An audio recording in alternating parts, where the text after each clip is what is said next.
So, the whole war is because we can't talk to each other.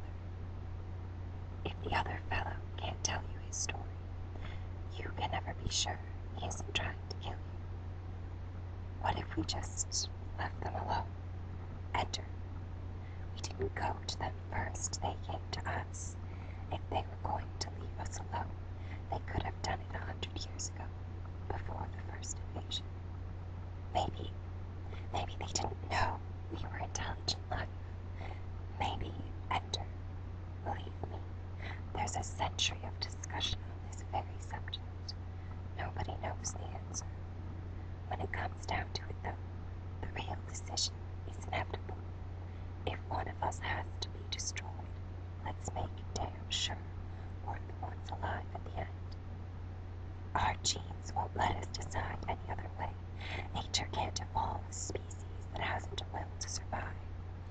Individuals might be bred to sacrifice themselves, but the race as a whole can never decide to cease to exist.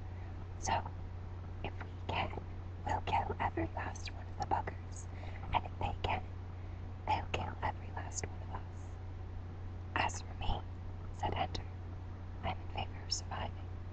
I know, said Graf. That's why you're here. Chapter 14. Enter's Teacher. Took your time, didn't you, Graf? The voyage isn't short, but the 3-month vacation seems excessive. I prefer not to deliver damaged merchandise. Some men simply have no sense of hurry. Oh well, it's only the fate of the world. Never mind me. You must understand our anxiety. We're here with the Ansible, receiving constant reports of the progress of our starships. We have to face the coming war every day, if you can call them days. He's such a very little boy. There's a greatness in him, a magnitude of spirit, a killer instinct too, I hope. Yes, we've planned out an impromptu course of study for him, all subject to your approval, of course. I'll look at it. I don't pretend to know the subject matter.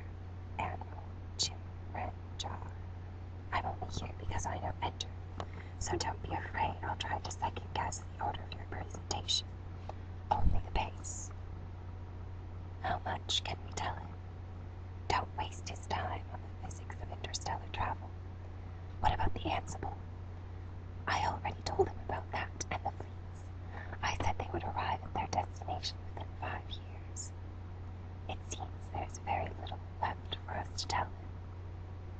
You can tell him about the weapons systems. He has to know enough to make intelligent decisions. Ah, we can be useful after all. How very kind. We've devoted one of the 5 simulators to his exclusive use. What about the others? The other simulators? The other children? You were brought here to take care of Ender Wiggin. Just curious. Remember, they were all my students at one time or another. And now, they are all mine. They are entering into the mysteries of the fleet, Colonel Graf, to you, as a soldier, have never been introduced. You make it sound like a priesthood, and a god, and a religion. Even those of us who command by Ansible know the majesty of light among the stars. I can see you find my mysticism distasteful. I assure you that your distaste only reveals your ignorance. Soon enough, Ender Wiggin will also know what I know. He will dance the graceful ghost dance through the stars, and whatever greatness there is within him will be unlocked, revealed, set forth before the universe for all to see. You have the soul of a stone, Colonel Graf, but I sing to a stone as easily as to another singer. You may go to your quarters and establish yourself. I have nothing to establish except the clothing I'm wearing. You owe nothing. They keep my salary and an account somewhere on Earth. I've never needed it, except to buy civilian clothes on my vacation. A non-materialist, And yet you are unpleasantly fat, a gluttonous ascetic, such a contradiction. When I'm tense, I eat, whereas when you're tense, you spout solid waste. I like you, Colonel Graham. I think we shall get along. I don't much care, Admiral Jim Jar. I came here for Enter, and neither of us came here for you. Enter hated arrows from the moment he shuttled down from the tug. He had been uncomfortable enough on Earth, where floors were flat. Arrows was hopeless. It was a roughly spindle-shaped rock, only 6.5 kilometers thick at its narrowest point. Since the surface of the planetoid was entirely devoted to absorbing sunlight and converting it to energy, everyone lived in the smooth, walled rooms linked by tunnels that laced the interior of the asteroid. The closed-in space was no problem for Enter. What bothered him was that all the tunnel floors noticeably sloped downward. From the start, Enter was plagued by vertigo as he walked through the tunnels, especially the ones that girdled Eros' narrow circumference. It did not help that gravity was only half Earth normal. The illusion of being on the verge of falling was almost complete. There was also something disturbing about the proportions of the rooms. The ceilings were too low for the width, the tunnels too narrow. It was not a comfortable place. Worst of all, though, was the number of people. Enter had no important memories of the scale of the cities of Earth. His idea of a comfortable number of people was the battle school, where he had known by sight every person who dwelt there. Here, though, 10,000 people lived within the rock.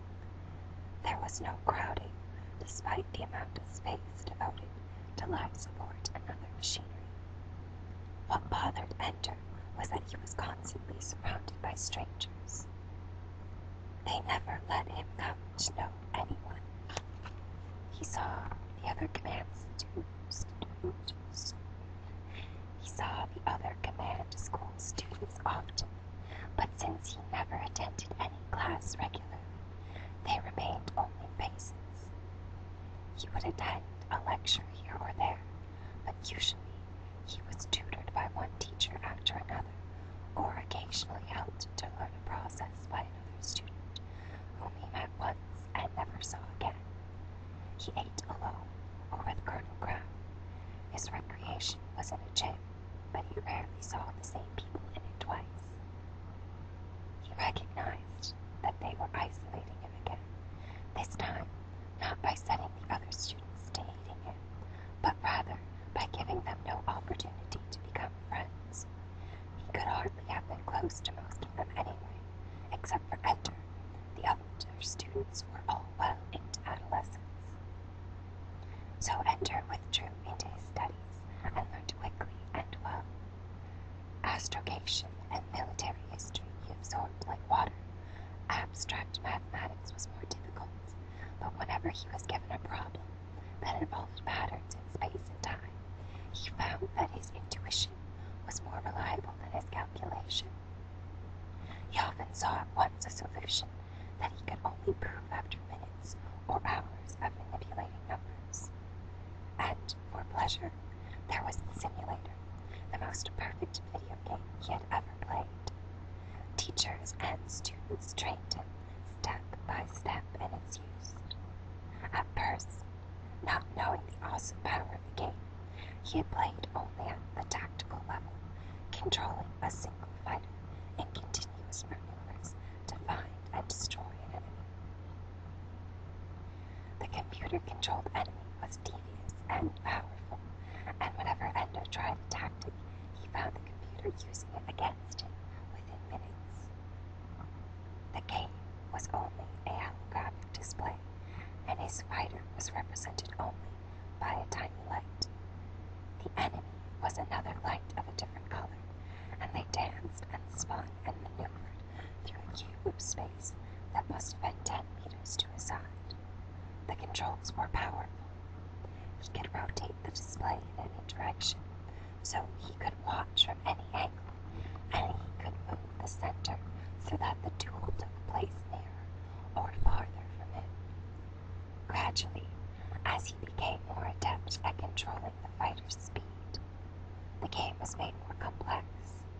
He might have two enemy ships at once. There might be obstacles, the debris of space. He began to have to worry about fuel and limited weapons. The computer began to assign him particular things to destroy or accomplish, so that he had to avoid distractions and achieve an objective in order to win. When he had mastered the one fighter game, they allowed him to step back into the four-fighter squadron. He spoke commands to simulated pilots of four fighters, and instead of merely carrying out the computer's instructions, he was allowed to determine tactics himself, deciding which several objectives was most valuable and directing his squadron accordingly. At any time, he could take personal command of one of the fighters for a short time, and at first he did this often. When he did, however, the other three fighters in his squadron were soon destroyed, and as the games became harder and harder, he had to spend more and more of his time commanding the squadron. When he did, he won more and more often. By the time he had been at command school for a year, he was adept at running a simulator at any of 15 levels, from controlling an individual fighter to commanding a fleet. He had long since realized that as the battle room was battle school, so the simulator was to command school. The classes were valuable, but the real education was the game. People dropped in from time to time to watch him play. They never spoke.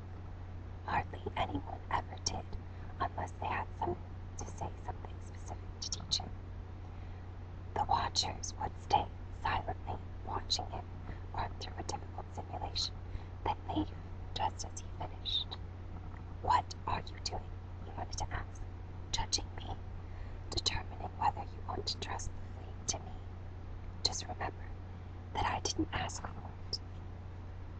He found that a great deal of what he had learned at battle school transferred to the simulator.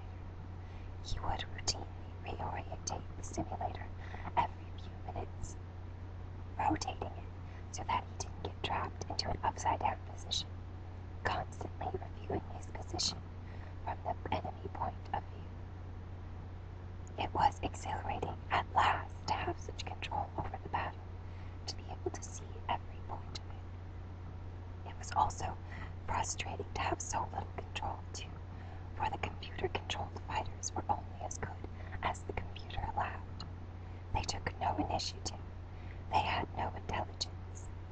He began to wish for his team leaders, so that he could count on some of the squadrons doing well without having his constant supervision. At the end of his first year, he was winning every battle on the simulator, and played the game as if the machine were a natural part of his body. One day, eating a meal with Crab, he asked, "Is that all the simulator does?" "Is what all?" "The way it plays now. It's easy, and it hasn't gotten any harder for a while." "Oh." Crab seemed unconcerned, but then Crab always seemed unconcerned. The next day, everything changed. Crab went away, and in his place,